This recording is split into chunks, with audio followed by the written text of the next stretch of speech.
దేవుని నామానికి స్తోత్రములు. మీ అందరికీ ప్రభు అయిన యేసు క్రీస్తు నామంలో నా వందనాలు తెలియచేస్తూ ఉన్నాను. ప్రభునందు ప్రియమైనటువంటి మా క్రైస్తవ సహోదరి సహోదరులందరికీ ఈ సమయంలో ఒక సంగతిని బట్టి మేము మీతో మాట్లాడటానికి కూడి ఉన్నాము. ప్రియులారా, మరి ఈ రోజున ఒక బాధాకరమైన విషయం, ఒక విచారకరమైనటువంటి విషయాన్ని మరి మనము ఉదయకాలము నుండి వింటూ వస్తూ ఉన్నాం. అదేంటంటే, మన ప్రియ సహోదరులు ప్రవీణ్ పగడాల అనే ఒక మంచి దైవజనుడు ఈ ఉదయకాలం మరణించటం క్రైస్తవ లోకంలో చాలా బాధ అనిపిస్తుంది. ఎందుకంటే అన్న చేసినటువంటి ప్రసంగాలు కానివ్వండి, ఆయన చేసిన డిబేట్లు కానివ్వండి, ఆయన చేసినటువంటి అనేక బోధలు కానివ్వండి, క్రైస్తవ లోకానికి చాలా విలువైనవి అని మనం చెప్పాలి. ఎందుకంటే క్రైస్తవుల పక్షంగా, ఒక క్రైస్తవుడిగా, ఒక యోధుడుగా దేవుని కొరకు పనిచేయటంలో తన వంతు తాను పనిచేయటం మనం చూస్తూ వచ్చాం. మరి ఈరోజు ఉదయకాలం ఆయన మరణ వార్త వినగానే మాకు చాలా వేదన కలిగిందండి. మాకే కాదు, క్రైస్తవ్యం దేవుని పిల్లలు అనబడుతున్నటువంటి ప్రతి ఒక్కరికి కూడా బాధ కలిగింది. ఎందుకు బాధ కలిగింది అనంటే, ఒక ప్రక్క ఆయన మరణం ప్రమాదమని, మరో ప్రక్క అది ప్రమాదం కాదు, అది ఏదో ఒక హత్య జరిగింది అనేటువంటి అనుమానాస్పద స్థితిలో మాటలు వినబడుతున్నాయి. నిజంగా కొంతమంది దైవజనులు, పెద్దలైనటువంటి వారు మరి ఆ రాజమండ్రిలో ఆ స్థలానికి వెళ్ళి వాటన్నిటినీ పరిశీలించటం, వాటన్నిటిని గూర్చి చెబుతూ ఉన్నప్పుడు నిజంగా చాలా వేదన అనిపించింది మాకు. ఎందుకంటే అన్న చేసినటువంటి ఆ ప్రసంగాలు కానివ్వండి, డిబేట్లు కానీ ఎంత వాస్తవానికి దగ్గరగా ఉన్నాయో అవి క్రైస్తవులకే కాదు, ఆ విషయాలన్నిటిని కూడా గమనించిన వారందరికీ కూడా బాగా తెలుసు ప్రియులారా. మరి ఒకవేళ అది సహజ మరణం, లేదు ఆయన ప్రమాదంలో మరణించాడు అనంటే దానిని బట్టి మనము ఏమాత్రం కూడా బాధపడవలసిన అవసరం లేదు. ఎందుకంటే ఆయన ప్రభువుని నమ్మినవాడు కనుక, ప్రభువుని ఎరిగినవాడు కనుక ఆయన మరణం విలువైనదిగా ఉంటుంది. ఒకవేళ అది హత్యే అయితే ప్రియులారా, అది కూడా కొంత మనకు బాధ అనిపించొచ్చేమో కానీ క్రైస్తవ లోకానికి అది గొప్ప వీర మరణం అని నేను చెప్పగలుగుతాను. ఎందుకంటే ఈ రోజున తెలుగు రాష్ట్రాలలో క్రైస్తవుల మీద కానీ, క్రీస్తు మీద కానీ, బైబిల్ మీద కానీ ఎన్ని రీతులుగా దుమ్మెత్తి పోస్తూ క్రైస్తవ్యాన్ని అణిచివేయాలని, క్రైస్తవ్యం లేకుండా చేయాలని, క్రైస్తవ్యాన్ని గూర్చి రకరకాలైనటువంటి మాటలు మాట్లాడుతున్న వారు ఎంతోమంది ఉన్నారు. వాళ్ళల్లో వాక్యము తెలియనటువంటి వారు, చిన్నవారు, అసలు బైబిల్ గ్రంథములో ఏ మాత్రము కూడా అవగాహన లేని వారు కూడా వారు ముందుకొచ్చి రకరకాలుగా మాట్లాడుతూ ఉంటే, స్త్రీలు, పురుషులు, యవనస్తులు ఎంతోమంది ముందుకొచ్చి మాట్లాడుతుంటే, మరి ఎందుకు క్రీస్తు మీద ఇటువంటి నిందలు మోపుతున్నారనే బాధ మాకు ఉంది. అయినా ఇది ఈనాడు జరుగుతున్నటువంటి విషయమే కాదు. ఇది క్రీస్తు ప్రభువారు పుట్టిన నాటి నుండి కూడా క్రీస్తు మీద వేస్తున్నటువంటి నిందలు కానివ్వండి, అవమానాలు కానివ్వండి, ఎన్నో రకాలైనటువంటి మాటలు వక్రీకరించి మాట్లాడటం కానివ్వండి, మనం చూస్తూనే ఉన్నాం.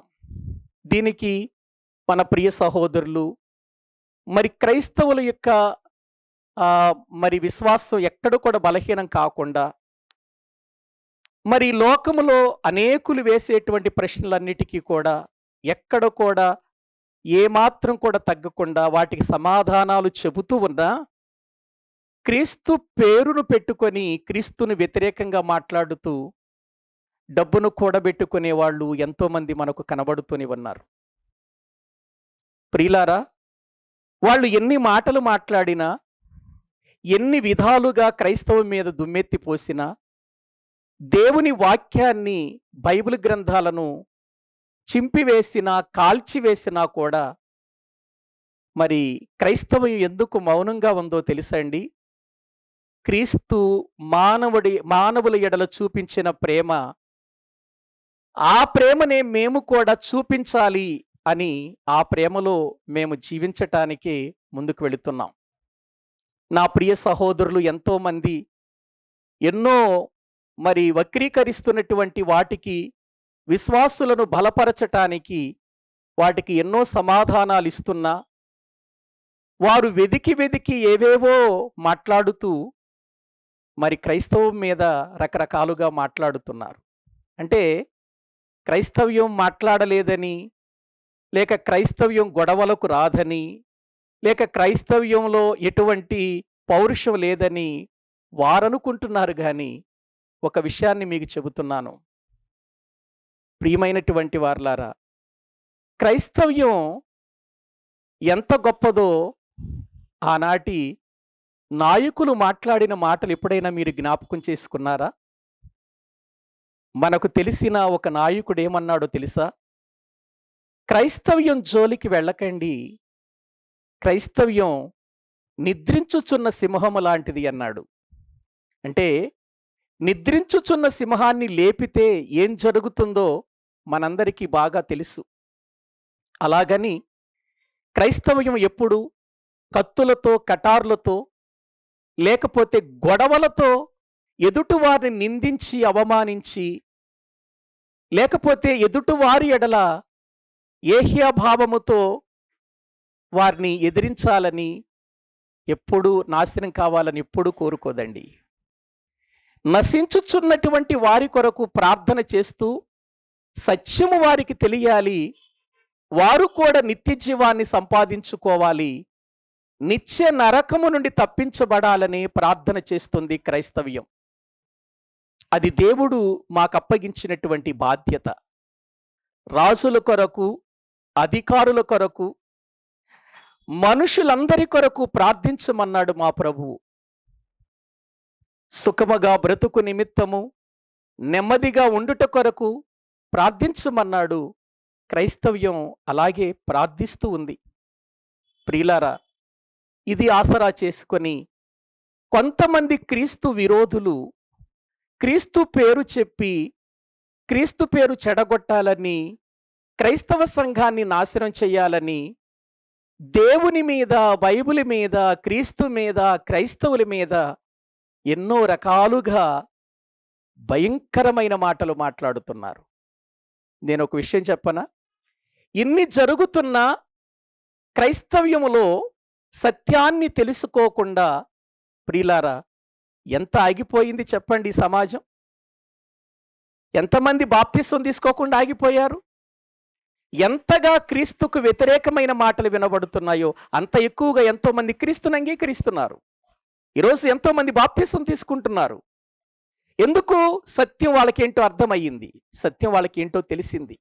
ప్రియులారా, ఈ విధంగా సత్యము విషయంలో పోరాడటంలో ఎంతోమంది యోధులు తెలుగు రాష్ట్రాలలో ఉండటం నిజంగా మనం గుర్తించవలసినటువంటి ఒక గొప్ప విషయం. అలాంటి వారి కొరకు ప్రార్థిద్దాం, మనం ప్రోత్సహించాలి. అటువంటి వారిలో ఒక యోధుడు ఈ రోజున ప్రవీణ్ పగడాలన్న గారు. మరి ఈరోజు ఆయన మరి ఏ విధమైనటువంటి రీతిలో ఆయన మరణించాడో మరి వాస్తవం మనకు తెలియదు. కొంతమంది ప్రమాదం అంటున్నారు.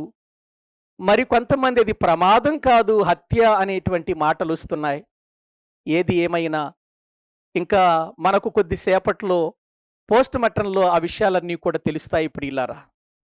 ఆ విషయాలన్నీ కూడా మనం మనసులో పెట్టుకుందాం. క్రైస్తవులారా, సంస్థలు లేకపోతే డెనామినేషన్స్ ఇటువంటి భేదాలన్నీ ప్రక్కన పెట్టండి. క్రైస్తవం ఏకత్వంలోనికి రావాలి. ఏకం కావాలి క్రైస్తవులందరూ. మనమందరము ఏకం అయితే, మనము ఏకముతో ప్రార్థించగలిగితే, ఏక మనస్తత్వంతో మన వాక్యములో పోరాడగలిగితే, వాక్యముతో ప్రియులారా, ఈ లోకాన్ని మనము ప్రభు యొద్దకు నడిపించటానికి ఏకమవ్వాలి మనం. ఈ రోజున క్రైస్తవ్యంలో చాలా రకరకాలైనటువంటి ఒకరిని ఒకరు విమర్శించుకొని అనేక రకాలైనటువంటి విధానాలలో వెళ్ళిపోవటం కూడా మరి సమాజంలో ఒక మరి క్రైస్తవుల మీద ఒక ముద్ర పడిపోతుందండి. మీడియా ఉంది కదా అని క్రైస్తవ సేవకులు కూడా చాలామంది భిన్నాభిప్రాయాలతో బ్రతుకుతూ ఒకరి ఎడల ఒకరు ద్వేషభావంతో బ్రతుకుతున్నారు. కాదు, మనమందరం ఏకం కావాలి. సహోదరులు ఐక్యత కలిగి నివసించుట ఎంత మేలు, ఎంత మనోహరమని బైబిల్ చెబుతుంది. ఆ అనుభవంలోనికి రావాలి. కాబట్టి సంస్థలు, సిద్ధాంతాలు ఇవన్నీ ప్రక్కన పెట్టండి. ప్రక్కన పెట్టండి. ఎందుకంటే మన ముందున్నటువంటి యోధులు ప్రభు కోసం ఎలా మరణిస్తున్నారో, ఎలాగు వారు చంపబడుతున్నారో, ఎలాగు వారి ప్రాణాలు పోతున్నాయో మనము చూస్తూ ఉన్నాం.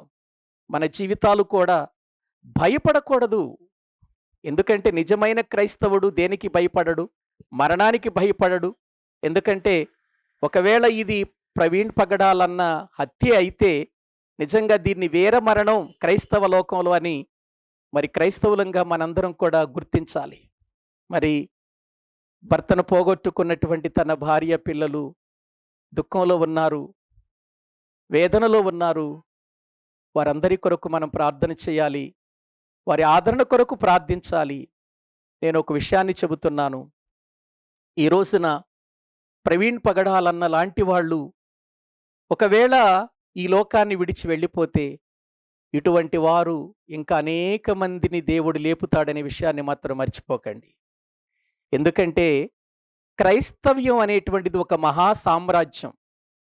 ఈ సామ్రాజ్యాన్ని నాశనము చేయటం ఎవరి వల్ల కాదని, దీనికి అంతము కలుగదని దేవుని వాక్యం మనకు చెబుతుంది. కాబట్టి ఎంతమంది ఎన్ని రీతులుగా క్రైస్తవ్యాన్ని నాశనం చేయాలని ప్రయత్నం చేసినా అది వారి వల్ల కాదు.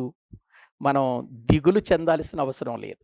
ఎందుకంటే ఎంతోమంది మొదటి శతాబ్దము నుండి కూడా క్రైస్తవ్యాన్ని నాశనం చేయాలని ప్రయత్నం చేస్తూ వచ్చారు. చేసిన వారంతా ఈ లోకాన్ని విడిచి వెళ్ళిపోయారు. ఈ రోజున ఒక మహా సామ్రాజ్యంగా విస్తరిస్తుంది క్రీస్తు సామ్రాజ్యం. కాబట్టి క్రైస్తవులారా, దైవజనులారా, ఈ రోజున ప్రవీణ్ పగడాలన్నను బట్టి మనం నిజంగా ఒక గొప్ప వీరుణ్ణి పోగొట్టుకున్నాం. క్రైస్తవ లోకంలో ఒక మంచి డిబేటర్ను పోగొట్టుకున్నాం మనం. క్రైస్తవ లోకంలో ఒక మంచి యోధుణ్ణి పోగొట్టుకున్నాం. ఇటువంటి యోధులు మరణించినప్పుడు నిజంగా మనందరము కూడా ఏకం కావాలి. చూద్దాం మరి తర్వాత మరి అది ఏ రీతిగా తేలుతుందో పోస్ట్‌మార్టంలో చూద్దాం. కాబట్టి క్రైస్తవులుగా మనము ఈ విషయంలో మాత్రం జాగ్రత్త వహించాలి. ఎంతమంది ఎన్నైనా అనుకోనివ్వండి, క్రీస్తు విరోధులు ఎంతమందినైనా లెగవనివ్వండి, దానికి మాత్రం మనం ఏ మాత్రము కూడా దిగులు చెందాల్సిన అవసరం లేదు, బాధపడాల్సిన అవసరం లేదు. పోస్ట్‌మార్టంలో కొద్ది సమయం తర్వాత మనకు అన్న ఎలా చనిపోయాడనేది మనకు తెలుస్తుంది. తెలిసిన తర్వాత మరి చాలా విషయాలు మనం మాట్లాడుకుందాం. ఇలా ఏకమవుదాం.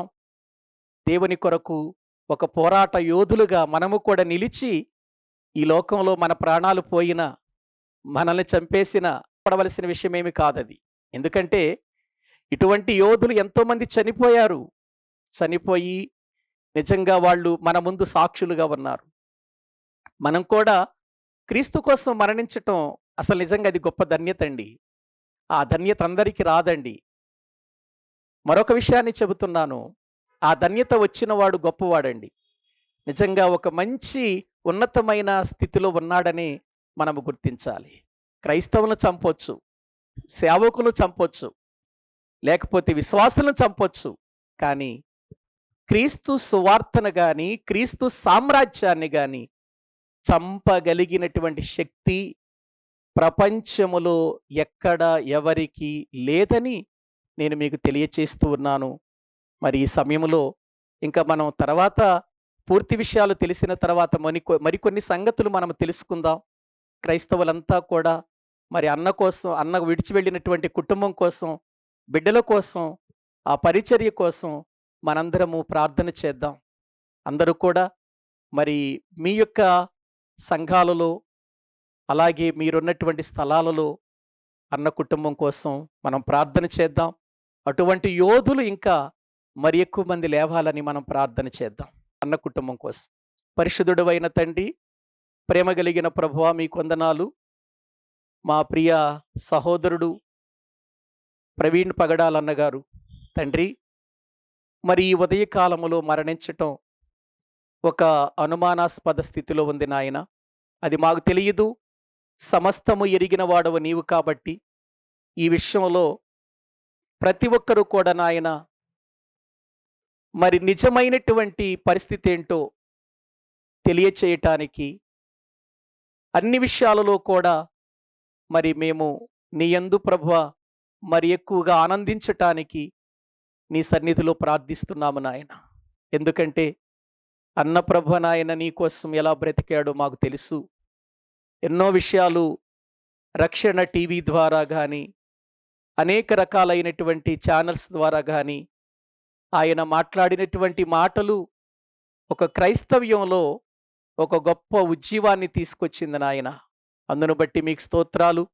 మరి ఆయన విడిచి వెళ్ళినటువంటి మరి భార్యను బట్టి, బిడ్డలను బట్టి, వారి కుటుంబీకులను బట్టి, సంఘ బిడ్డలను బట్టి, తండ్రి వారి యొక్క రక్త సంబంధికులను బట్టి మేము ప్రార్థిస్తున్నాం. వారికి ఆదరణ కలిగించండి, ధైర్యాన్ని కలిగించండి. మీ సన్నిధిలో మీరే వారిని బలపరచమని కోరుకుంటున్నాం. సహాయము చేయండి తండ్రి. మరి ప్రభువా, వాస్తవమేంటో నాయన చక్కగా దానిని ప్రభు నిర్వర్తించటానికి ఆ పోలీస్ శాఖ వారికి కూడా తగినటువంటి రీతిలో జ్ఞానమిచ్చి, అయా క్రైస్తవ సంఘాలన్నీ కూడా మీ సన్నిధిలో ప్రార్థించి నాయన గొప్ప యోధులను పెంచగలిగిన వారిగా మీరు చేయమని ప్రార్థిస్తున్నాం. సహాయము చేయండి. అన్న విడిచి వెళ్ళిన కుటుంబాన్ని మీ చేతులకు అప్పగిస్తున్నాం. కృప చూపించి మీరే ప్రభువ వారిని ఆదరించి బలపరచమని యేసు ప్రభు పేరట ప్రార్థించి వేడుకుంటున్నాము తండ్రి. ఆమేన్. అందరికీ వందనాలండి.